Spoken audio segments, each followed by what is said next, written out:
এসে গেছি, আমি বাড়ি যাবো।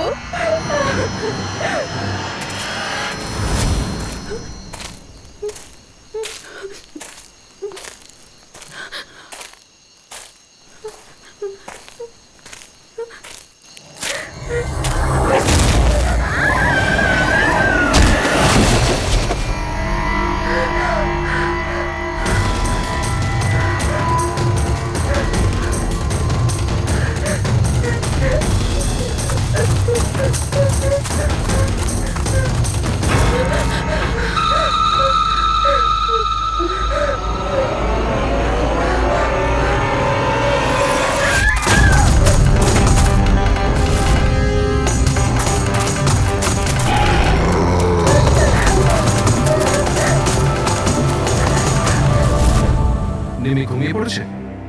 হ্যাঁ, শুয়ে পড়েছে। আরে হিরেল, তোমায় খুব ডিস্টার্ব লাগছে।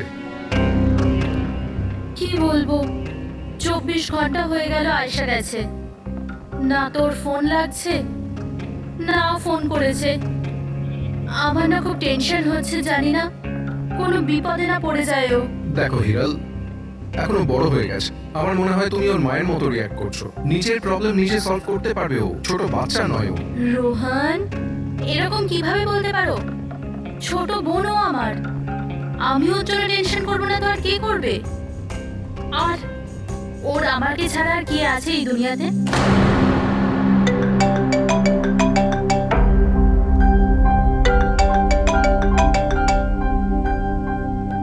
হ্যালো হ্যালো, আপনি কি হিরাল বলছেন?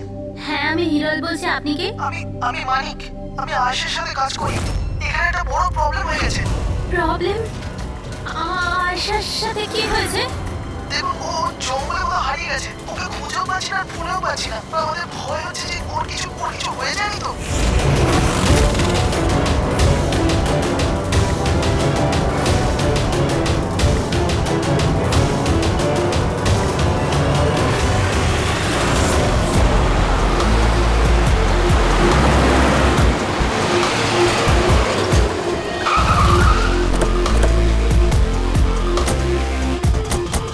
স্যার, ফরেস্ট ডিপার্টমেন্টের লোক ভেতরে আমাদের জন্য ওয়েট করছে, আর আয়েশার ক্রু মেম্বাররা অন দ্য ওয়ে।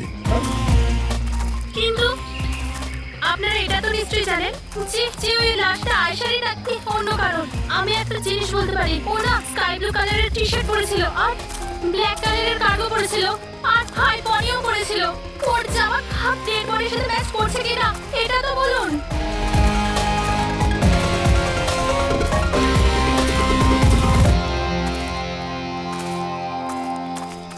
ও, আপনি সেই অফিসার? Yes sir.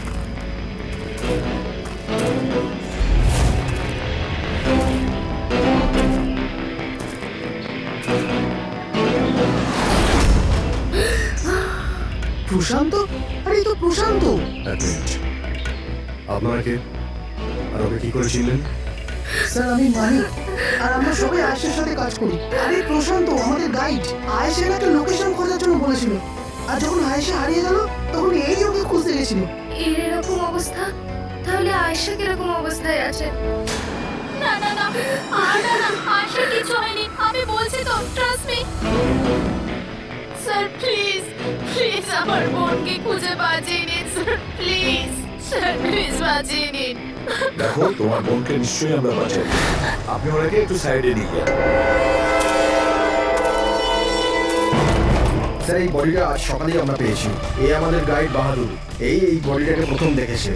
এই প্রশান্ত কি একা গিয়েছিল আয়েশাকে খোঁজার জন্য? হ্যাঁ স্যার, কারণ ও জঙ্গলের সমস্ত রাস্তা চিনতো। যত ভালো করেই চিনুক না কেন, রাতের অন্ধকারে ঘন জঙ্গলে বিনা পারমিশনে বিনা গাইডে রাতে ঘোরাফেরা নিজে থেকে মৃত্যুকে ডেকে আনা।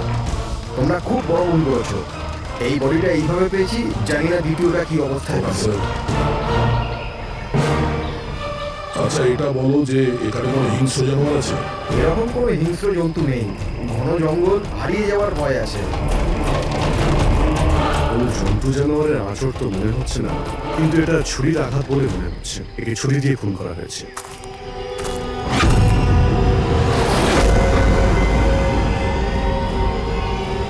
স্যার হ্যাঁ পুরবি, স্যার এই ক্যামেরাটা পেয়েছি এখানে। এটা তো আয়শার ক্যামেরা। হ্যাঁ স্যার, এটা আয়শা 3 দিন আগে কিনেছিল। এটা চালিয়ে একবার দেখো তো। স্যার এটা অনই হচ্ছে না। কেন? এটার ব্যাটারি ডাউন স্যার, আর আমাদের কাছে ডিভাইসও নেই এটা চিপ ইনসার্ট করার জন্য। ও মাই গড। আপনারা এসব শেষ করুন, এগুলো পরে করবেন। আগে আমার বোনকে খুঁজুন। আপনারা বলছেন না কেন হারিয়ে গেছে? আমরা খুঁজবো। অনেক বড় জঙ্গল ম্যাডাম, কমসে কম 2 দিন লাগবে পুরো জঙ্গল খুঁজতে। হ্যাঁ স্যার, সূর্যাস্ত হওয়ার পর আমরা কিচ্ছু করতে পারবো না। আপনারা সার্চিং শুরু করে দিন, বাহাদুর আপনাদের নিয়ে যাবে।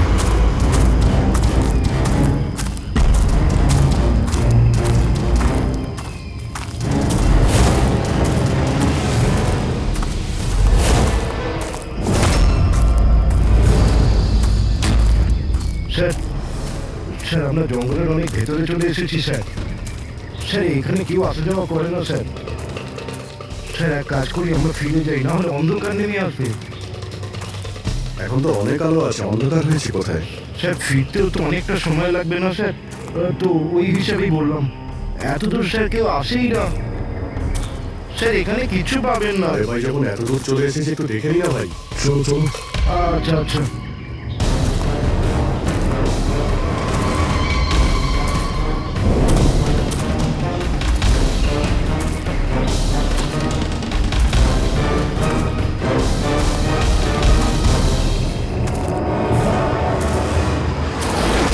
তোমরা এই জঙ্গলে ফিল্মের শুটিং করতে এসেছিলে, আর শুধুমাত্র আয়েশাই নিখোঁজ হলো, আর তোমরা ওকে খোঁজার চেষ্টাই করনি। স্যার আমরা খুব ভয় পেয়ে গিয়েছিলাম, আর এখানে ওয়েব সিরিজ শুট করার আইডিয়া আয়েশারই ছিল।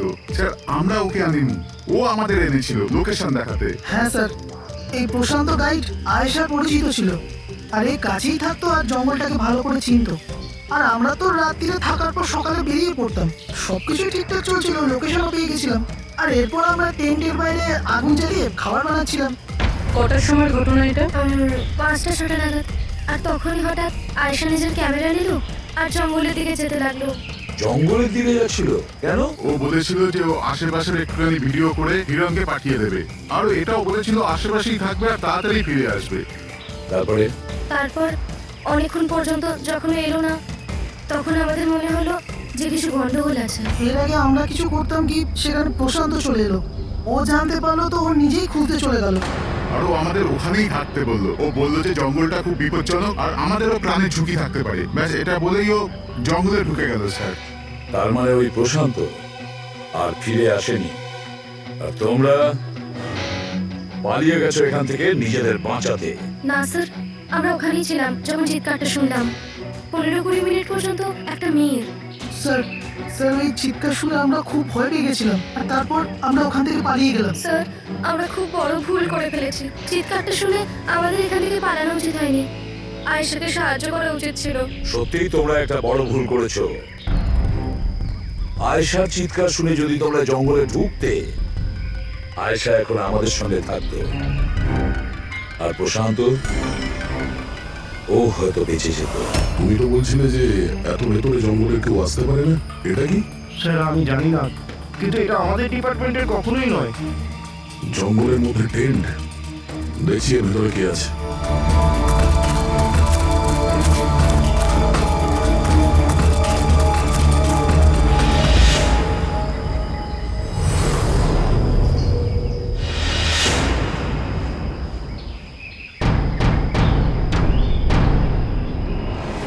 এই কাপড় তো দেখে মনে হচ্ছে কাটা হয়েছে। টেন্ট পিছন দিক দিয়ে কেটেছে, তার মানে সামনে কোনো বিপদ ছিল।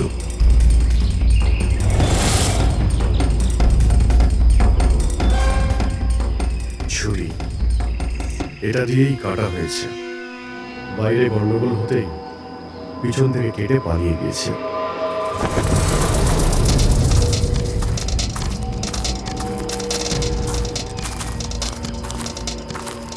রাতে থাকার পুরোপুরি বন্দোবস্ত ছিল এখানে, বোন ফায়ার। এই আলু এখানে দেওয়া হয়েছিল। স্যার এত ভেতরে এত রাত্রে থাকার মতো কেউ পাওয়ারই হবে স্যার, না হলে এত ভয়ঙ্কর জঙ্গলে রাতে থাকার কথা ভাববে কি? কোনো নেচার লাভার না কোনো খুবই। এই দেখো,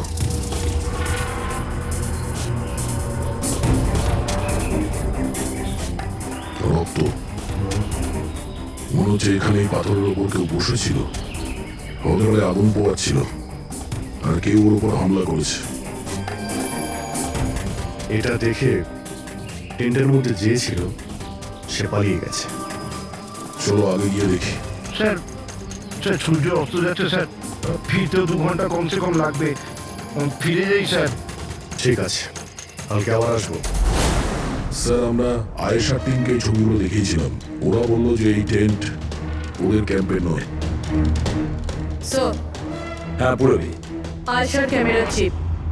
হিরালি, তুমি এটা মিস করলে। আমি তোমায় বলেছিলাম না আমার সাথে এসো। জানো এখানে এত বেশি গ্রিনারি আছে। লুক এট দিস, এতগুলো গাছ। It's so beautiful.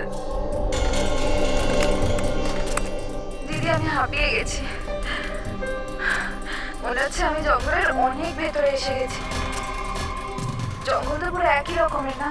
আমি রাস্তা খুঁজে নেব, খুব একটা মুশকিল নয়।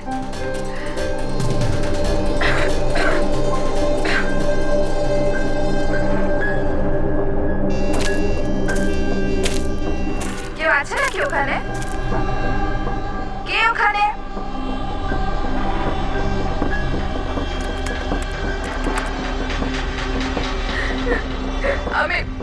আমি ভেসে গেছি এখানে। আমি কিছু বুঝতে পারছি না। এখান থেকে আমি কি করে বাইরে যাব? আই এম সরি দিদি, আমার এখানে আসা উচিত হয়নি। আমার মনে হচ্ছে না যে আমি এখান থেকে বেঁচে ফিরতে পারবো। আমায় ক্ষমা করে দিও।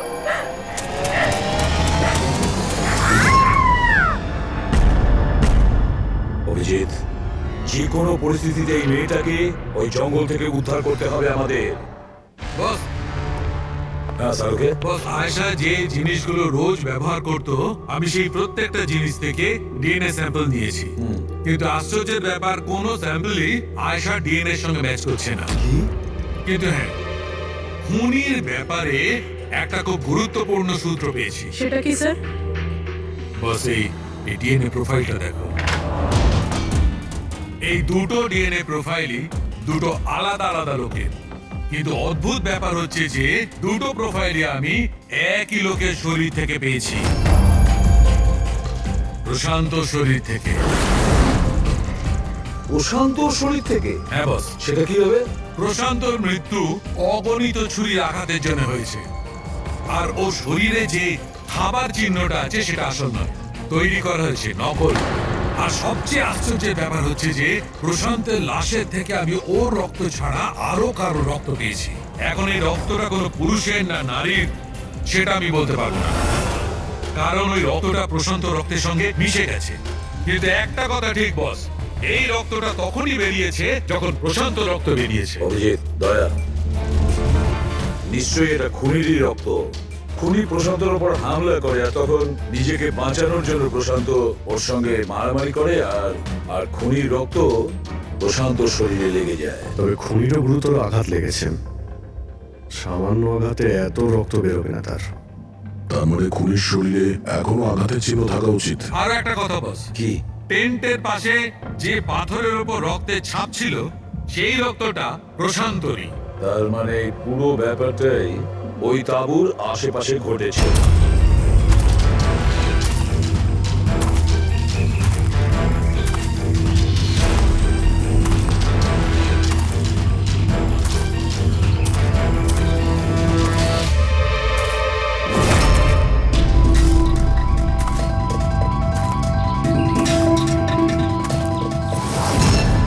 স্যার? হ্যাঁ পুরবি। স্যার, এই জুতোটা পেয়েছি। তাহলে কি এই জুতোটা আয়েশার না? তো এগিয়ে গিয়ে দেখি।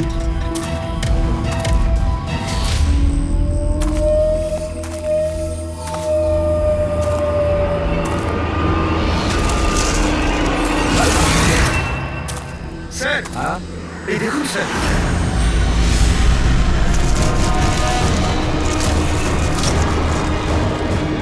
ছুরি দিয়ে আঘাত করেছে স্যারের পিঠে 5 বার। ওকে একটু উল্টে দাও। এ তো আয়শা, ফেসটা তো পরিষ্কার দেখছি অভিজিৎ, না কোনো আঘাতের চিহ্ন, না কোনো কাটা দাগ। কিন্তু ওই ভিডিওতে যে দেখলাম। হ্যাঁ স্যার, ভিডিওতে এর মাথায় আঘাত লেগেছিল, রক্ত বেরোচ্ছিল। এখানে তো আঘাতের কোনো চিহ্নই নেই, একদম পরিষ্কার। তার মানে হলো ওই ভিডিওটা নকল। মানে আয়েশা অ্যাক্টিং আর মেকআপ দিয়ে দেখানোর চেষ্টা করেছিল যে ওকে কেউ মারতে চাইছে, খুন করতে চাইছে। কিন্তু এটা কেন করবে?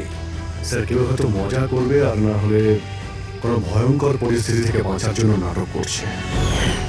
আর দুটো অবস্থাতেই এর মিথ্যেটা সত্যি হয়ে যায়। আর ও যা কিছু করেছিল, কেন করেছিল, সে তো বন্ধু আর আত্মীয়রাই বলতে পারবে। সবাইকে ডেকে নাও, দেখ আয়েশার সমস্ত ফোন রেকর্ড চেক করো।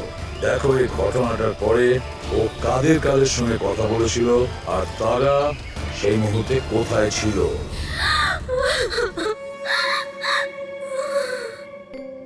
এরা আমাকে কেন ওকে দেখতে দিচ্ছে না? কি বাজে ভাবে মেরেছে আমার বোনকে। আর এরা বলছে যে ও নিজের মৃত্যুর নাটক করেছে, নিজের মার্ডারের নাটক। আর ওই নাটক সত্যি হয়ে গেছে।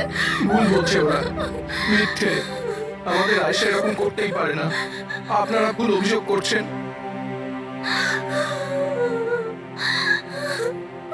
দেখুন,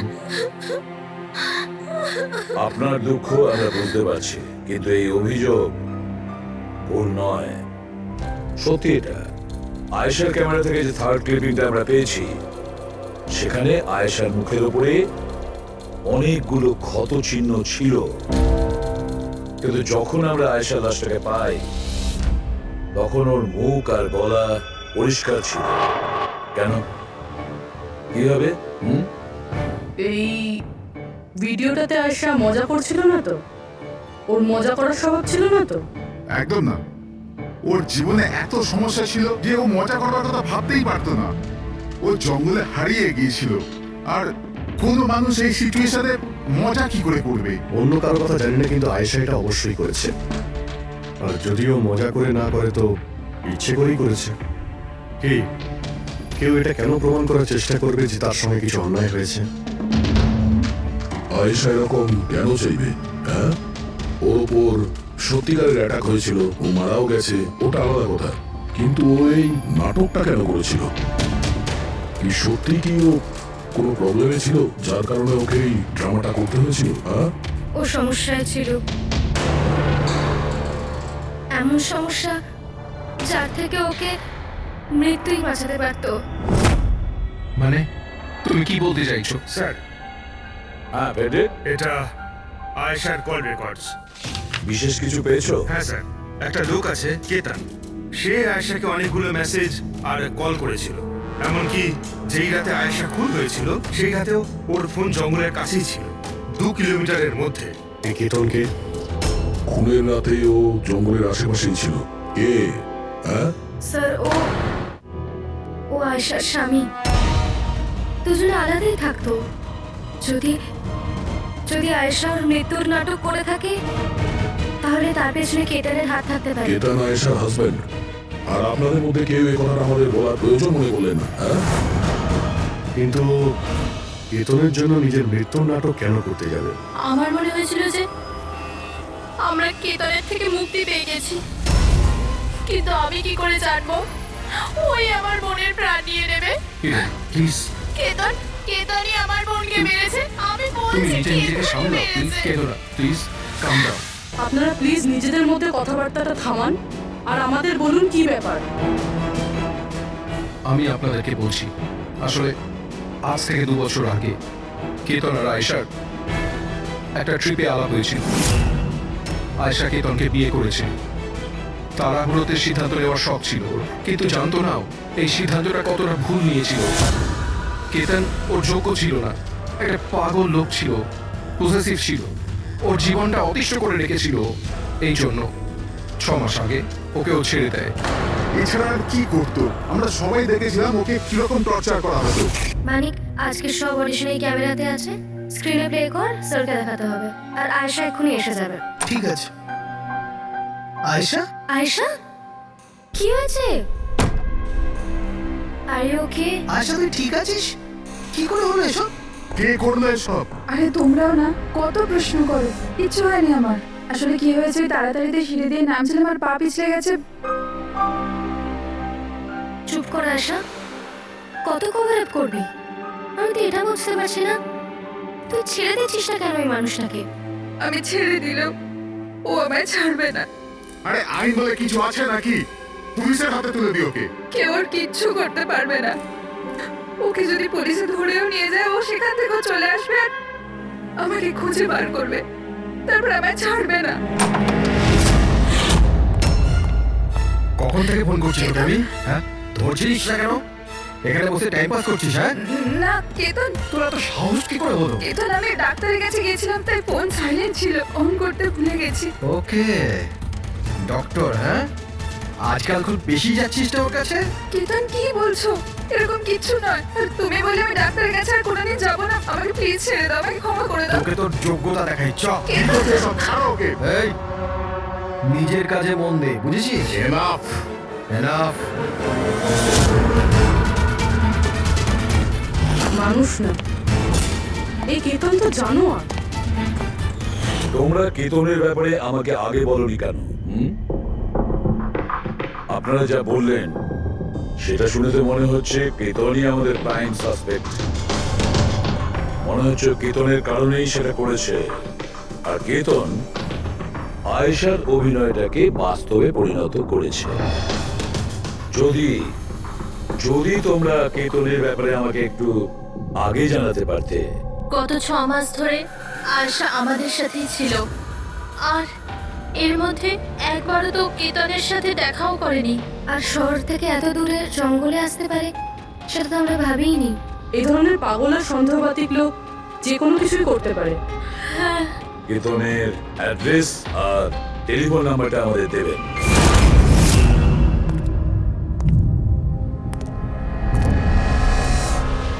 কেতন,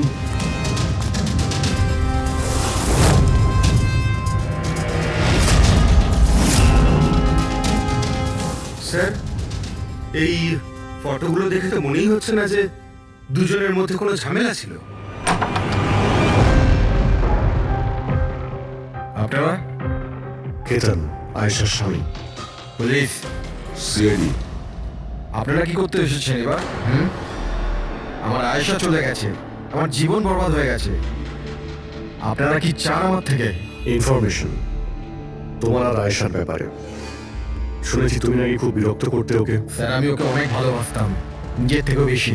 সেই কারণে ওকে টর্চার করতে, মারতেও? হ্যাঁ, আমি কারো টর্চার করবো ওকে? তোমার কাছ থেকে বাঁচার জন্য কোর্টের কাছে সাহায্য চেয়েছিল, তাও তুমি ওকে বিরক্ত করা বন্ধ করো না। স্যার, মিথ্যে কথা এসব, এরকম কিছুই ছিল না। মিস্টার কেতন, রেকর্ড আছে আমাদের কাছে। তুমি বারবার ওকে ফোন করে আর মেসেজ করে হুমকি দিয়েছিলে। আর এটাও কাউকে বলেওনি, আমরা জেনে গেছি। আর তাছাড়াও গত 6 মাস ধরে তুমি হেরাল আর রোহানের ঘরের আশেপাশে ঘোরাফেরা করছিলে। আর যে রাতে আয়েশা খুন হয়েছে ওই রাতে তুমি ওই জঙ্গলেই ছিলে। এগুলো তোমার ফোনের লোকেশন থেকে পাওয়া গেছে। নিজের অপরাধটাকে লুকানোর চেষ্টা করো না, কোনো লাভ হবে না। আর এই ডবল মার্ডারে খুনিরও প্রচুর আঘাত লেগেছে। এই কি করে লাগলো তোমার? স্যার, এই আঘাতটা ওই দিন ঝোপেতেই লেগেছিল, কিন্তু এরকম কিছুই নয় যেটা আপনারা ভাবছেন। স্যার, আমি আয়েশাকে মারিনি। স্যার, আমি মানছি যে আমি ওই দিন জঙ্গলে গিয়েছিলাম, কিন্তু স্যার আমি তো শুধু ওর সাথে কথা বলার জন্য গিয়েছিলাম। স্যার, পুরো 6 মাস হয়ে গেছে আমি ওকে দেখিনি পর্যন্ত। খুব মিস করতাম স্যার ওকে। ওর সাথে দেখা করতে চাইতাম, ওর সাথে কথা বলতে চাইতাম, যাতে ওকে বাড়িতে ফিরিয়ে আনতে পারি, যাতে আবার টর্চার করতে পারো। না স্যার, আমি বদলে গেছি স্যার। স্যার, আমি তো এটাই বলতে চেয়েছিলাম, কিন্তু যখন আমি জঙ্গলে গেলাম দেখলাম যে ও অন্য কারোর সাথে যাচ্ছে জঙ্গলের ভেতর। স্যার, আমি কি করতাম স্যার? আমি এমনিতেই মাথা গরমের লোক। আমি ভাবলাম বেকার বেকার ঝামেলা তৈরি হবে, সেই জন্য আমি চুপচাপ বাড়ি ফিরে এলাম স্যার। স্যার, ট্রাস্ট মি, আমি কিচ্ছু করিনি, আমি মারিনি ওকে স্যার। দেখো কেতন, তুমি এখন আমাদের সন্দেহের তালিকায় আছো। যতক্ষণ এই কেসটা শেষ না হচ্ছে তুমি হেফাজতে থাকবে। স্যার, এই কেতনের কাছে কিন্তু আয়েশাকে মারার মোটিভ ছিল। ও তো বেঁচে গেছে, এবার বাকি রয়েছে এরা সবাই। হিরাল, সায়রা, অজিত, মানিক আর রুহান, এরা কি সবাই আয়েশার আপনজন ছিল? এদের কি মোটিভ হতে পারে? কারণ এদের মধ্যে তো কোনো প্রবলেম নজরে পড়ছে না। কেউ তো হবে স্যার যার আয়েশার মৃত্যু হলে লাভ হবে। কেউ কি পাবে ও মারা গেলে? সম্পত্তি, টাকা। টাকা, ইন্স্যুরেন্সের টাকা। হ্যাঁ, ইন্স্যুরেন্স। রবি, প্যাট্রিক, একটা কাজ করো, এই শহরে যতগুলো ইন্স্যুরেন্স কোম্পানি আছে সেখানে গিয়ে খোঁজ নাও আয়েশার নামে ওদের কাছে কোনো লাইফ ইন্স্যুরেন্স পলিসি আছে কিনা। কিন্তু একটা কথা, আয়েশার বন্ধু বা তাদের ফ্যামিলির কাউকে বলবে না কিছু। যদি ওদের মধ্যেই কেউ খুনি হয়, সে সতর্ক হয়ে যাবে।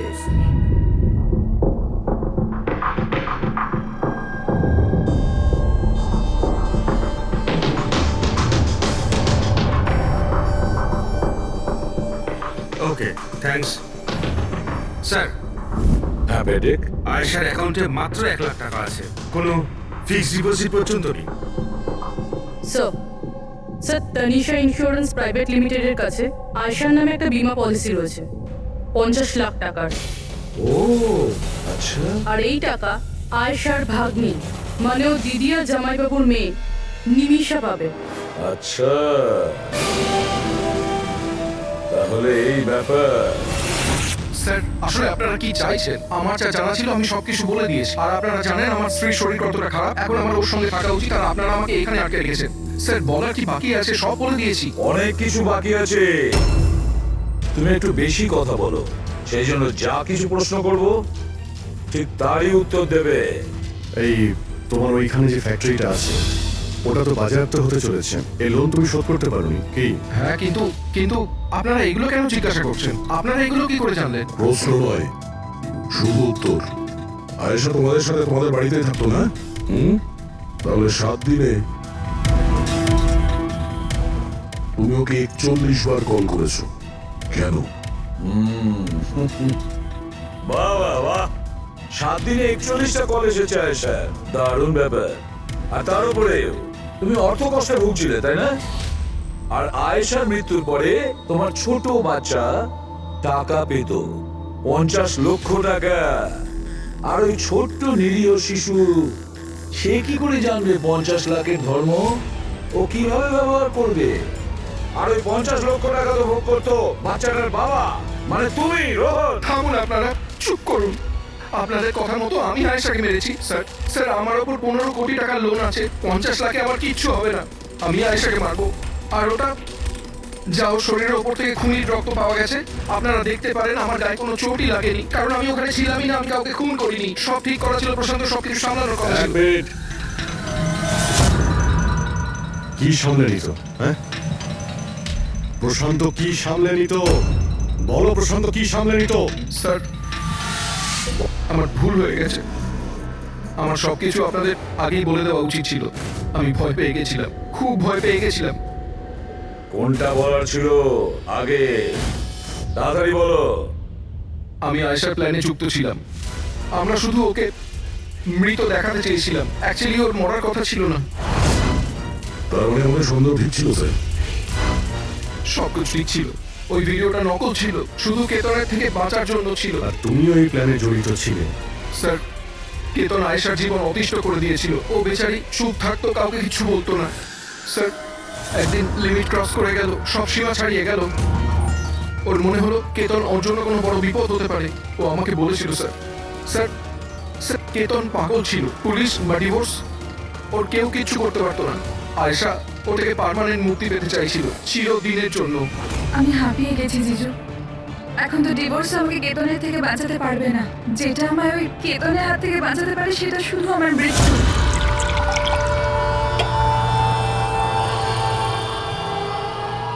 আয়েশা, এটাই যদি একমাত্র রাস্তা হয় তাহলে এটাই ঠিক।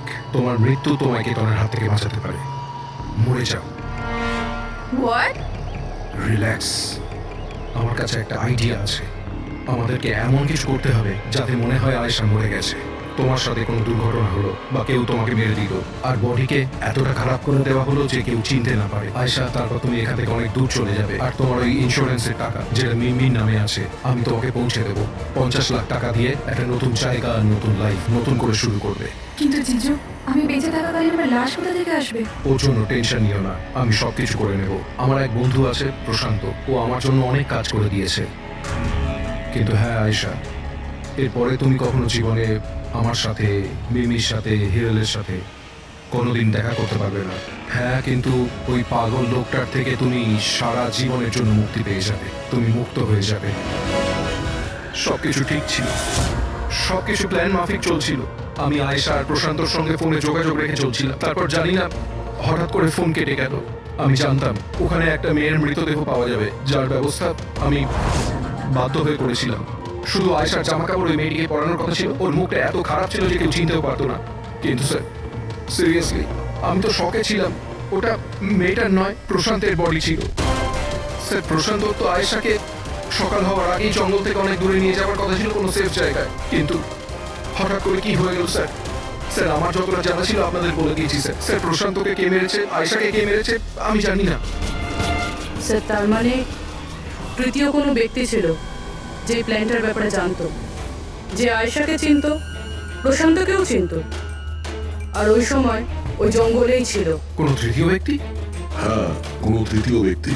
তোমার প্ল্যানের হিসাবে টেন্টে প্রশান্ত এবং আয়েশা থাকার কথা ছিল, কিন্তু টেন্টের পাশে একটা পাথরের উপর প্রশান্ত রক্ত পাওয়া গেল, আর ওই টেন্টটা পেছন থেকে ফাটা ছিল। মানে আয়েশা টেন্টের সামনে থেকে যাওয়ার বদলে পেছন থেকে ছিঁড়ে বেরিয়েছে। মানে ও বিপদটা আগে থেকে বুঝতে পেরেছিল। হতে পারে ও প্রশান্তর সঙ্গে যা কিছু হয়েছিল সেটা দেখে ফেলেছিল। ইট ইজ ক্লিয়ার যে ওখানে কোনো তৃতীয় ব্যক্তি ছিল। ও প্রথমে প্রশান্তকে মেরেছে, তারপর আয়েশার পেছনে বলেছে। কারেক্ট। যদি ভালো করে দেখা যায় তাহলে ওই রাতে জঙ্গলে এটাই হয়েছিল যে প্রশান্ত আর আয়েশা জঙ্গলে যায়, আয়েশা টেন্টের ভিতরে ঘুমোচ্ছিল আর প্রশান্ত বাইরে বসে আগুন জ্বালাচ্ছিল। এর মধ্যে সেই তৃতীয় ব্যক্তি ওইখানে যায় আর প্রশান্তর সঙ্গে ঝামেলা বাঁধে, আর সেই ব্যক্তি ওর উপরে আক্রমণ করে আর আয়েশা টেন্টের পিছন দিয়ে পালিয়ে যায়। আর ওই ব্যক্তি প্রশান্তকে নির্মমভাবে হত্যা করে আর আয়েশার পিছনে ধাওয়া করে। তাহলে তৃতীয় ব্যক্তিটা কে, যে আমাদের প্ল্যানের ব্যাপারে জানতো আর জঙ্গলকেও ভালো করে জানতো, তাই এত রাতে টেন্টে পৌঁছেছিল? হ্যাঁ, এই সমস্ত চিন্তা আপনি করবেন না রোহন বাবু। এই তৃতীয় যে আছে না, তাকে তো আমরা ধরেই ছাড়বো। হ্যাঁ, ও পানাহ, এই ধাঁধার সমাধান এখানে আছে, এর মধ্যে, কিন্তু আমরা দেখতে পাচ্ছি না। খুনি হবে তো স্যার এদের মধ্যেই কেউ, কিন্তু আমরা দেখতে পাচ্ছি না।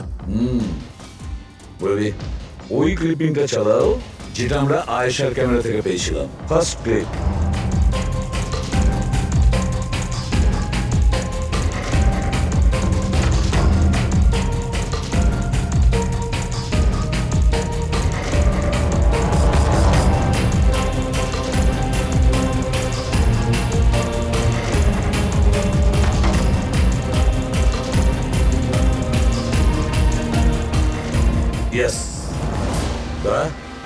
তুমি ঠিকই বলছিলে, খুনি আমাদের সামনেই আছে, কিন্তু আমরা দেখতে পাচ্ছি না। একটা কাজ করো, সবাইকে জঙ্গলে ডেকে নাও, তখনই বোঝা যাবে। স্যার, এখনো আপনারা আমার উপর সন্দেহ করছেন, যেখানে আমি আপনাদের সবকিছু সত্যি কথা বলেই দিয়েছি। স্যার, আমি আমার বউকে কেন মারবো স্যার? আমি তোকে ভালোবাসি স্যার। আমার বোনের খুনিকে খোঁজার বদলে আপনারা আমাদেরই জিজ্ঞাসাবাদ করছেন। আর ওর গায়েব হওয়ার খবর তো আমি হিরাল ম্যামকে দিয়েছি, আর আমরা যদি কিছু করতাম তো আমরা কেন ফোন করতাম? হ্যাঁ, কিন্তু কেউ তো আয়েশাকে খুন করেছে, আর কে খুন করেছে সেটা আমরা জানি। আয়েশাকে খুন তোমাদের মধ্যেই কেউ করেছে, তোমাদের মধ্যেই কেউ। আমাদের মধ্যে কে হতে পারে স্যার? এখনই জানতে পারা যাবে। রোহন, তুমি একটা কথা বলো, আয়েশা রেকির জন্য তোমার বাড়ি থেকে দুর্ঘটনা একদিন আগেই গিয়েছিল না? হ্যাঁ স্যার, একদিন আগে গিয়েছিল। আর এটা সেদিনেরই ছবি, তাই না? যেদিন ওর রেকিতে যাওয়ার কথা ছিল। অ্যাকাউন্ট, ওই পোস্ট করেছে, তো ওরই হবে। আর আপনারা আমার বোনের খুনিকে খোঁজার বদলে এরকম ফালতু জিজ্ঞাসাবাদ করছেন, আমাদের উপরে ব্লেম করছেন। এতে কি প্রমাণ পাবেন আপনারা? এটাই যে তোমরা আয়েশাকে জীবন্ত দেখেছিলে শেষবার ওই দিনই, তারপর নিখোঁজ হয়ে গেছিল, তোমরা আমাদের বলেছিলে। আচ্ছা, ও কি কি পরেছিল অপর্ণা, তুমি বলেছিলে, তোমার মনে আছে? হ্যাঁ, ওরা স্কাই ব্লু কালারের টি-শার্ট পরেছিল আর ব্ল্যাক কার্গো প্যান্ট ছিল। হাই পনিও পরেছিল। আপনার তো নিশ্চয়ই মনেই আছে। হিরল, তুমি কি করে জানলে আয়েশা মরার সময় কি কাপড় পরেছিল? বলো, আরে বলো না। কারণ সেই দিনে জঙ্গলেই ছিল। এই প্রশান্তকে মেরেছে আর তারপর আয়শার পিছনে দৌড়োয়, ওর পিছু নেয় আর ওকে মেরে ফেলে। আর প্রশান্তকে মারার সময় তোমার গভীর আঘাতও লাগে। দেখাও। হট সারুন আমার, দূরে থাকুন হ্যাঁ আমার থেকে। একে তো আপনারা আমার বোনের খুনিকে খুঁজে পাচ্ছেন না, তার উপরে আমার উপরে অভিযোগ দিচ্ছেন। হ্যাঁ, ব্যাস, অনেক অভিনয় করেছো, এবার ঠিক করে বলো কেন মেরেছো তুমি আয়েশাকে? হ্যাঁ, আমি মেরেছি আয়েশাকে। আমি মেরেছি আয়েশাকে।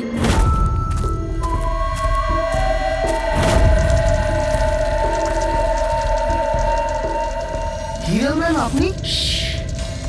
আসতে বলো। আয়েশা না উঠে পড়ে। ইনফ্যাক্ট আমি বলছি যে ওকে সব সময়ের জন্যই না ঘুম পাড়িয়ে দাও। এটা কি বলছেন ম্যাডাম? রোহান তো তোমাকে আয়েশাকে সুরক্ষিতভাবে এই জঙ্গল থেকে বাইরে বার করার জন্য কত টাকা দিয়েছিল? 2 লাখ টাকা। আমি না তোমাকে 5 লাখ টাকা দেব আয়েশার প্রাণ নেয়ার জন্য। হিরল ম্যাম, এসব কি বলছেন? আয়েশা ম্যাডাম আপনার বোন, আর আমি ওকে বাঁচানোর সওদা করেছি। আমি ওর সাথে বেইমানি করতে পারবো না।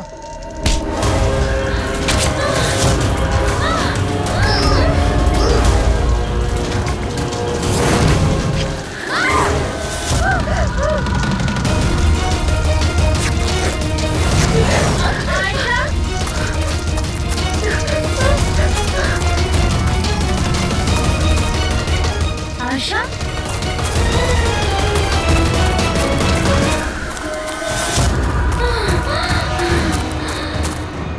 আয়েশা, আমার কাছে আয় আয়েশা। আমি তোকে বাঁচাতে এসেছি আয়েশা। ও তোকে ঠকাচ্ছিল আয়েশা। তোর ইন্স্যুরেন্সের টাকার জন্য তোকে মারতে চেয়েছিল আয়েশা। আমার বোন।